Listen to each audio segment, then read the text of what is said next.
Alright, we're back on the squeaky problem with this 2004 F-150 Heritage with the 4.2. So the last video, I believe, pretty sure the problem is, let's try to show it here, this thing called a Cam Synchronizer. It's hard to see. It's behind the EGR valve in the pipe and then that heater hose pipe, but it's down in there, and it's going to be interesting to get that out of there.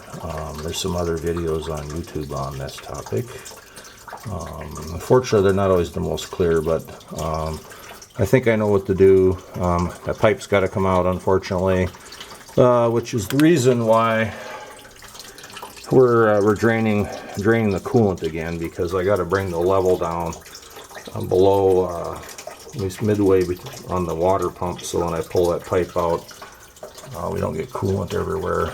Maybe it's a little, no, it's really hard to see that thing down in there.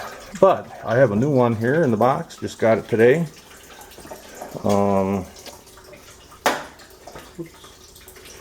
Here it is. This was a little more expensive than the aftermarket or rebuilt ones. I don't know if it was a good idea or a bad idea, but this is what it looks like. It goes down in the engine like that. The gear that runs also the oil pump spins this thing, and if I can show this, there's this turning vane here. This thing has an odd smell to it, and the bearing feels, I wouldn't say it felt tight, and it slops around in here. We get the old one out. We'll take a look at that one too. I was a little worried this might have been used because the box had been retaped, but there's no evidence this part's been in an engine. It's perfectly clean. There's no oil, there's no wear marks on this gear. So I don't know why the box would have been taped. It's interesting, there's a plug here that seems like that would be a place where lube could be applied to the bushing in there, and I'm pretty sure it feels like it's probably like a oil impregnated bronze bushing. It's my guess, just from what I can see here. But these do come apart, and when I get the old one out, that's what I'm going to do. You got to knock out, there's one roll pin on the gear and another roll pin on this kind of a thrust bushing thing. And I'm pretty sure once you get those items slid off the shaft, you can pull it out from the top. So I'm sure that's how it goes together. There's nothing else in here. I also have a new pickup sensor for this that is an aftermarket one. There's nothing wrong with the one in the truck right now, but we'll inspect it in case this thing the old one had been rubbing on there. I don't want any damage for that. Alright, so I'm gonna wait for this coolant to drain some more, and then I need to tackle on getting things kind of out of the way, because I'm gonna have to pull that pipe out, and the EGR pipe's got to get disconnected. EGR valve has to come out, because that thing has to get pulled up, and both of those are blocking it. I'm not looking particularly forward to this. This is going to be a pain. Alright. So making a little progress in getting access to that Cam Synchronizer down in there. I got the upper radiator hose out because it was blocking my wrench access to taking the nut on the EGR pipe off. Unfortunately, that came right out without any problems. This truck's only got about 82,000 miles on it, even though it's 20 years old, and it's not been driven in the salty winter much. So things are pretty clean here, you know, not corroded all the heck like you'd expect on something like an EGR valve, because that has hot exhaust gas comes up to it, which is why that end of it back there where it goes into the cat or somewhere on the crossover pipe has got that braided insulation on it. So the next is, so there you can see the synchronizer is that item with the wire plugged into the top is the pickup sensor, so then the synchronizer is immediately below it. So my next step is to see, get those 2 bolts there for the EGR valve out, and then hopefully get the valve off. And I don't have a new gasket for that. That might have been an oversight, but we'll see what happens taking that off. Maybe the gasket won't disintegrate. If it does, I'll have to get a new one. And then the next thing will be to get this heater hose pipe pulled out of there, and then hopefully I'll have enough clearance to work on that. There's a hold down clamping bolt that I think you can see it in this view, I think. Yeah, with a big washer on it. So I got to mark everything very carefully as to what angular orientation that old one is before we pull it out of the hole, including the rotor on the top. So I'll be taking the sensor off to mark the rotor location, as well as the bottom of it with respect to the timing chain cover. So when we put a new one in there, we get it exactly the same. And we don't have to worry about the timing.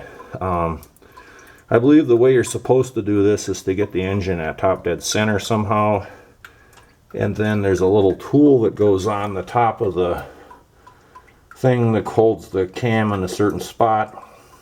So if all those things are in the right spot, it's supposed to be inherently aligned. But now I'm going to work on EGR valve, get him out of there, and that heater hose pipe out of there. The hose might be quite challenging. I put RTV on that one. I just put it in that new water pump, and maybe it might be stuck in there then. We'll see. Well, this is going a little bit better than I was afraid of. I've taken plenty of rusty things apart in my life that really cause a lot of problems getting apart. Okay, so I slid back the clamps on, there's a heater hose, where's that one at? Back there. Slid it back, slid a pick under there to loosen up the hose. It came loose, no problem. I was afraid, I was always afraid it could be stuck on. And then there was another hose on this end here. Where is it at? Where is that hose? I pushed it up. There it is. This one here, it's pushed down out of the way. And then I have the pipe there. So the far end there was stuck in the water pump. And then you got these 2 others, and there's actually a Y here with another small piece of hose that goes to this device, which I wonder if that's the heater temperature control on this thing. I'm not sure. I'm more familiar with old stuff that has like flap doors and things. I mean, this truck isn't very new, but it could well have a electronically controlled water valve assembly or at least a sensor for the heat on it, even though this doesn't have like electronic temp control on it. It's just a simple XL model truck with all manual things. Okay, so down there we see I got the cable off. There is the sensor pickup on the top of the Cam Synchronizer.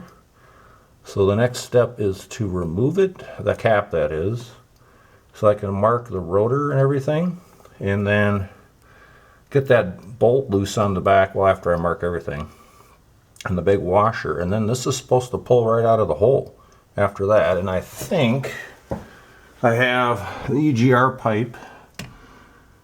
That thing is really long. It goes way back under there. So I wrapped some wire around that nut and pulled it, kind of springed it back here as far as I could to hopefully keep it out of the way. I don't want to bend on it because you never know, it might break or be otherwise damaged. So yeah, next step is to take the sensor cap off. It's got 2 screws. I have read that those are 5.5 millimeter. I do not have a 5.5 millimeter socket. However, I have already determined that there is a fractional inch size one that seems to fit those screw heads snug enough that they should come out without any problems, unless they were seized, of course. So I'll use that to avoid making a trip trying to locate a 5.5mm socket. Seems like an odd size, but maybe it's not. Okay, next step, get that cap off there and look at marking things. Okay, the sensor cap is off and I've tried to make some marks. So I've got two marks. I've got a white one on the housing that is lined up with a parting line on the timing cover casting right there. And then there's that kind of a plug that's in the side of the sensor or the Cam Synchronizer casting, and I put a mark on that and down into the timing cover in the same place. And then for the rotor, let's move over here. This will be a good reference for myself in case something happens. There's a notch in the casting. I noticed that the edge of the vane on that rotor lines up exactly with the edge on the left of that notch, and I've kind of put some blue paint on that. Definitely this camera view will be useful if the paint gets rubbed off. I need to transfer all these marks to the new part when I put it in. And one video I saw was extremely helpful. When they pulled this out, they made note of, as you pull it out, that's a bevel gear, and it will turn the assembly. And they made a note of where it ended up as they pulled straight without rotating the base. And that way, when they put the new one in, they didn't have to fiddle fart with it. I've had distributors out of other vehicles, and sometimes you have to make a couple of attempts of seating the gear down in there to get the right teeth mated up so that it ends up pointing where it should, and you have the ability to adjust your timing yet. Otherwise, it'll end up rotating the distributor too far and it hits something. So, good idea on that other video. I will try to do that as well here. I'm not going to do any of that on camera. I've only got two hands and no tails, so alright. Well, synchronizer is out. Fortunately, it wasn't sticking in there too much. Got it pulled out. Just cleared the CGR pipe.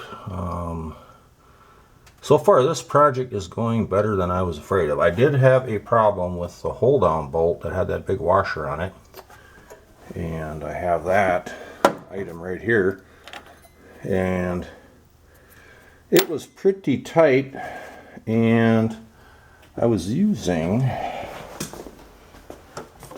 this deep well socket that I've had for years, and it must have been cracked. Oops, excuse me, cracked or worn, and it kept slipping on that bolt. And so I was like, oh no, we're gonna have problems with that. So I dug around. Fortunately, I had just a regular 10mm socket, a 6-pointer, and a short enough extension, because if you have too long of an extension back here, you need a calibrated length or it's gonna hit the EGR valve, or if it's too short, it hits the intake casting where the water neck bolts on. So you need kind of like the right length. Fortunately, this worked. I got it off. Not too much drama after that. Alright, so let's take a quick look at that removed unit. Here's the removed Cam Synchronizer, and you can see marks I made on there. So the one on the top here, there's two marks. So the one on the left is where the vane needs to be when it's installed and set up.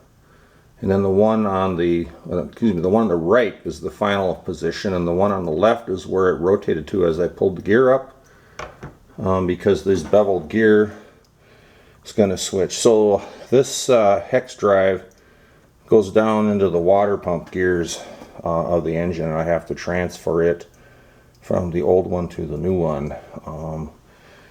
And I'm just gonna take a look at, can I make this thing squeak? Because I'm assuming so far that this is the root cause of my problems, because it sure seemed like the noise was coming from the water pump area, and this is directly behind the water pump right on the timing chain cover. I'm going to work on taking this apart, and we'll see what the bushings in it might look like.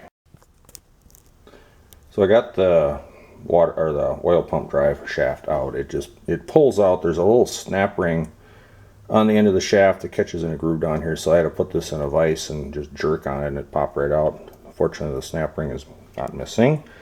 Much more of a clip, not a ring. So I'm turning this, and it doesn't turn real easy. Sounds a little rough. I think when the gear's driving it, it pushes upward, so this thrust surface would be rubbing, I think. I'm not 100% sure on that. Yeah, but this just feels tight or dry. It does feel like a problem.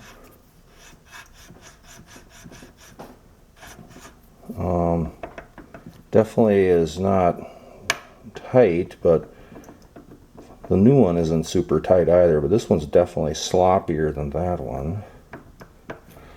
So I'm going to see. I think I have some pin punches to poke out these roll pins. Hopefully I do. I kind of want to do a post-mortem on this and pull this out and just look to see if that bushing is all scored up, or which is what I suspect. If I can't get it apart, one other thing a person could do is squirt some penetrating oil in there and then see if washing it out with fresh oil, it feels like it turns easier. It definitely turns with a little more resistance than the new one. Yeah. Alright, let's see what I have for roll pin punches. I thought I had some, but I don't. It's one of those things you don't use very often. I don't remember if I actually have some. Alright. Got those two roll pins knocked out. I could not get the gear pushed off. Maybe it's pressed on. I wouldn't think it would be. There are remanufactured versions of this part out in the part stream, so they must get them apart somehow. Probably put a new bushing in or whatever they're doing. What I did do is that you can see some scarfage on this thrust item. I did get him worked down to where it made it up with the gear by using a big pliers, and I've already slid this up. There's some what does that look like? It does feel a little gritty, like oil in there. And then I think we can slide this side far enough down to maybe see. Oh yeah, take a look at that. See the surface of the shaft here where it's been riding. I don't know, the light overwhelming the camera, but you can definitely see some wear marks on that. Yeah, an old light oil of some kind that was on that. Yeah, well, it's probably a brass or an oil impregnated bushing of some kind in there. There's no bearing per se. Doesn't look awesome, that's for sure.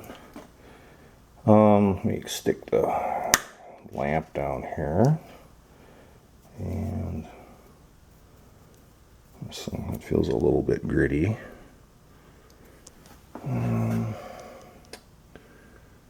Yeah, it definitely looks like. Does it feel rough or just? Well, there's some wear marks or score marks on there, but it's not real bad. I mean, this thing was turning. One thing I did notice is when I slid it down like this and then pulled it back into position, it turns a lot easier now than it did as it came out. So that probably just redistributed whatever remaining oil or grease is in this. So you can see there's a little bit of some kind of oil here. Yeah, I don't think oil really works its way up into this when it's running in the truck, because this O-ring, which is there obviously to seal it, it was completely dry. Everything here, other than just having, you know, a fume film, if you will, on it, there's no like dripping oil or anything was on any of this. So it wasn't like, I don't think oil really doesn't seem to work its way up here. But you can see how it's got some grooves in it. Maybe you can see that if the shining light is just right. Yeah. So one hopes that, yeah, that's a little flopping in the breeze there. One hopes that this is the actual problem that's been dogging me on this truck for way too long, and it's prevented me from using it for quite some time. It's a good thing I have other things to drive and not just it. I was going to get this to a shop last December, and then just before I was going to take it over there, we had a blizzard, and I canceled the appointment. I didn't want to be driving in that kind of weather. But I wonder if they would have even found this, because it sounded like, yeah, water pump or something back there. And, you know, I guess maybe if they're familiar with this being a common problem, they'd know to be looking for it, or the sound of it, as you heard it squeaking in a prior videos. So, and it doesn't seem like it would be squeaky right now, and I bet a person in a pinch could oil this up, like, you know, oil the crap out of it and put it back together and stick it in there, and it might go for a while before it maybe starts squeaking again. As obviously there was some kind of oil in there that's being pushed down. I keep moving the camera away from what I'm trying to show, but it does feel a little dirty. There's some grit in there. Probably metal shavings off the shaft or the brass bushing. If I could have got this completely apart, we get a better look at it, and then maybe even look inside the bushing to see what that looks like. But it's definitely not pristine for sure. So now I'm going to start work on putting a new one in, and we'll go from there. Well, continuing on just momentarily on this, I got looking at, so where I was looking at the shaft over on this side, which had some there, but if you turn it over here on the other side, look at that. Hopefully this shows up. It definitely looks like there's like burnt oil on it. The surface looks rougher. Let's rub that a little bit. What about this spot? Yeah. It's